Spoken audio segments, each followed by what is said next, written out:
Welcome back to our channel. Today we are going to have a look at Endgame number 97 from the book 100 Endgames You Must Know by Jesus de la Vela.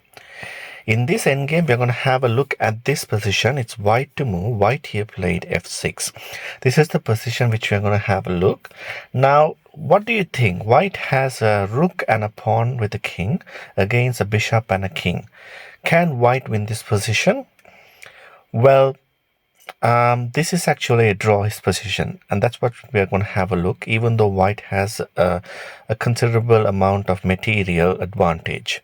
Now, white to move here, they played f6. So instead of f6, the correct move for white was to bring the king forward, and after something like king g8, then white can go to bring the king to e7. Now, as you can see, the king obviously covers these three squares.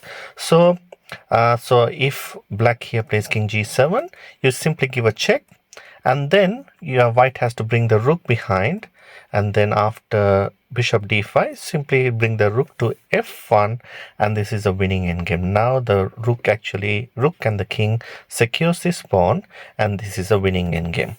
However, going back to the original position, white made a terrible mistake by playing f6 first.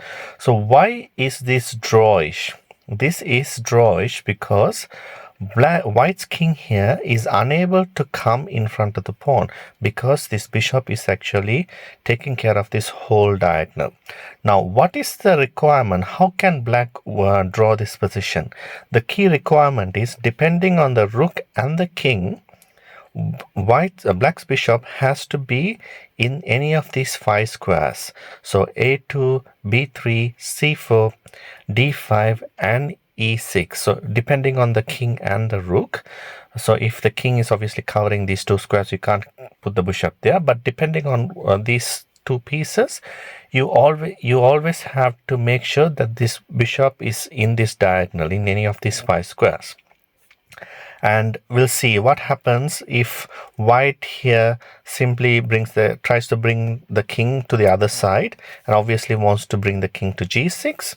So bishop d5, rook c7, and another waiting move, bishop a2, and here white actually brings the king to g6. The whole threat is to push the pawn and then push the rook as well, and this is a winning endgame. So how can black prevent this? By simply play bishop b1 check, and this now the king has to move away from that square, probably to h6.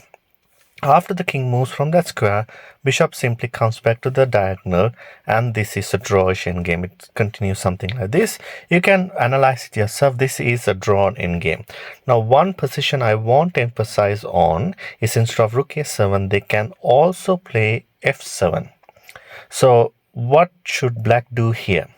The correct move is black's bishop can take the pawn, and this is a drawn endgame. If you're not sure how to draw this endgame, please visit endgame number 7, which I have discussed this in detail, how to draw this kind of position, bishop versus a rook. Have a look at that endgame. I hope you enjoyed this video. For more videos like this, please like and subscribe, and it's bye for now.